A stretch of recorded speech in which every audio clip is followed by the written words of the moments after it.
you doing? You guys as tired as I am? Some of you? I was like, no, I'm super well rested. Like, okay, that's not a good sign. So which one of these two people do you think is the entrepreneur? If you think it's Mike Tyson, raise your hand if you think it's Mike Tyson. Nobody? One person? Okay, couple? You don't have to be, okay.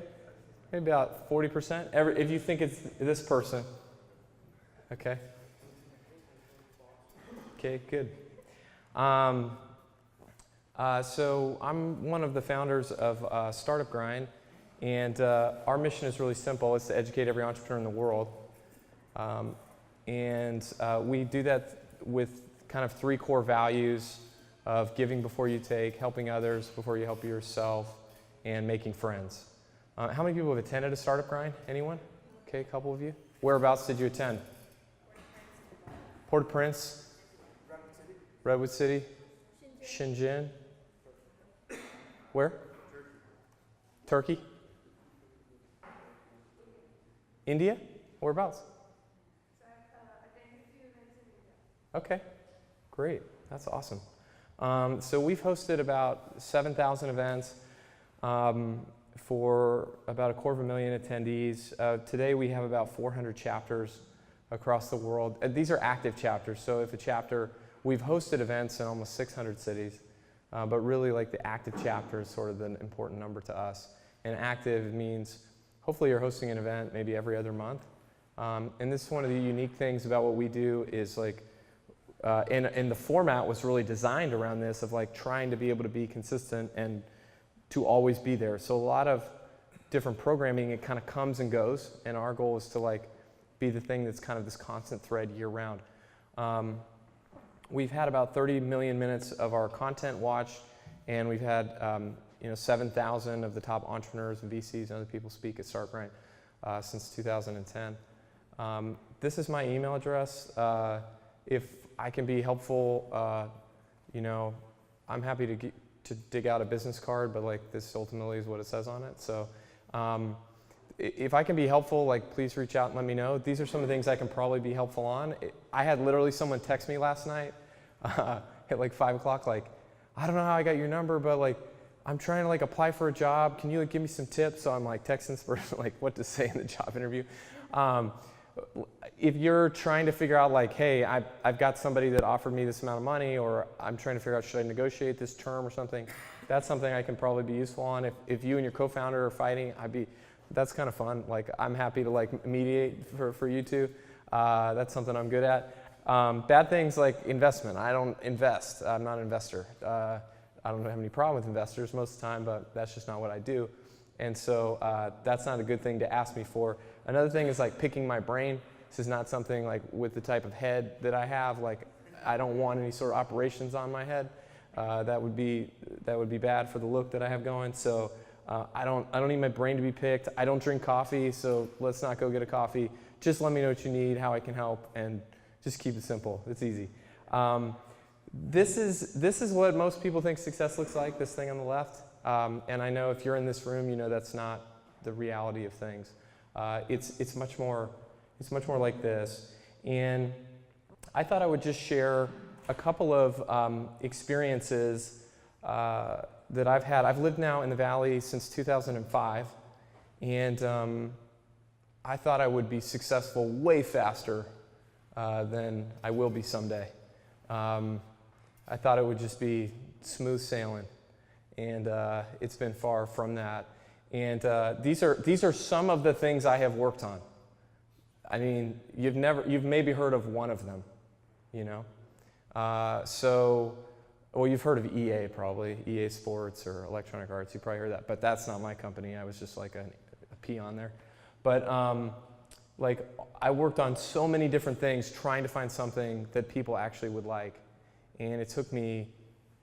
I feel like it took me 5 years to find one thing that people liked.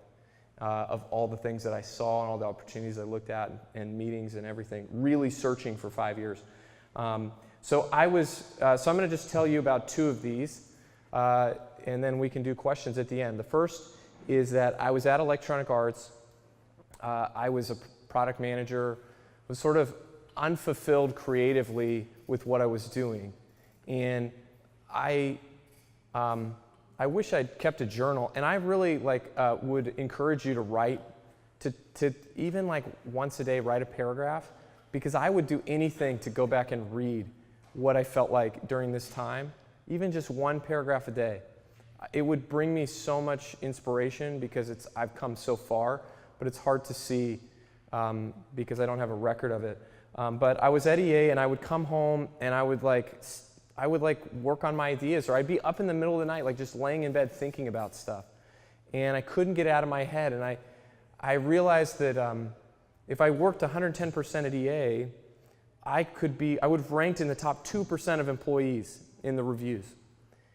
And I got like a $5,000 raise or something. Like nobody really cared. But then I realized, like, if I worked 70%, I was still like in the top 90, I was in the 90th percentile, but I could spend that other 30 or 40% of my energy on my own ideas. So after a couple of years at EA, I would then go to like Starbucks in the morning at 7:30. I'd work till 9.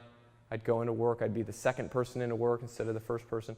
And then I would leave at a normal hour and go home and work on my ideas. And I did this for quite some time. And I started working on this idea. My friend and I were going to quit our jobs and do it. And my wife was pregnant at the time with our first child. And I decided, what better time to quit your job than right when your wife has your first child, right? It's really smart. And so she had the baby, and they were safe, and everything was good. And so I left. And I just, told him I was leaving. And when I left, I was offered this big promotion to stay. And it was right in the middle of the Great Recession. This is 2009. And I realized that, as I was listening to this, I realized that if I wasn't super excited about what I was hearing, because every rational thing in my mind said, take this job, this amazing opportunity, take this opportunity. But I just, as Tim probably talks about this, Tim Draper, but if you don't, when something's exciting, you kind of like lean forward. Many of you are like relaxing in your chair, so I'm slowly trying to bring you out of those I was like looking at this chair, like I wonder what it's like to sit in this chair. It looks awesome. But like you kind of lean forward, right? You kind of like feel it. And for me, if it's something I'm not excited about, I will literally like almost fall asleep. Like and this is why I don't make investments, because when I get pitched, I get really sleepy, and that's not very fun. And so that's why I don't invest in anything, or I'm not an investor, because I like to be awake. And so, so I wasn't excited about it, so I just left. And the idea that I left for, my friend, he couldn't quit his job, and so it was just me alone. And I was like doing this thing that I wasn't passionate about. I didn't like it. It was a really horrible idea, but it got me to jump. So it was good. It didn't work, so then I moved on to the next thing. This was the first thing I worked on. This was what I jumped with. Then I started working for my friend, this company called movieclips.com. Anybody ever heard of Movie Clips? If you've ever watched a movie trailer on YouTube, you've used Movie Clips. It was a guy I knew in college. He invited me to do some marketing for them, so I started doing some work for them, and their startup kind of took off. Today, that company they sold Movie Clips, but they had another company that spun out of it that's now worth about $500 million. And I got to just see it. I didn't really have a big impact, but I got to be a little bit a part of it, and that sort of motivated me, inspired me.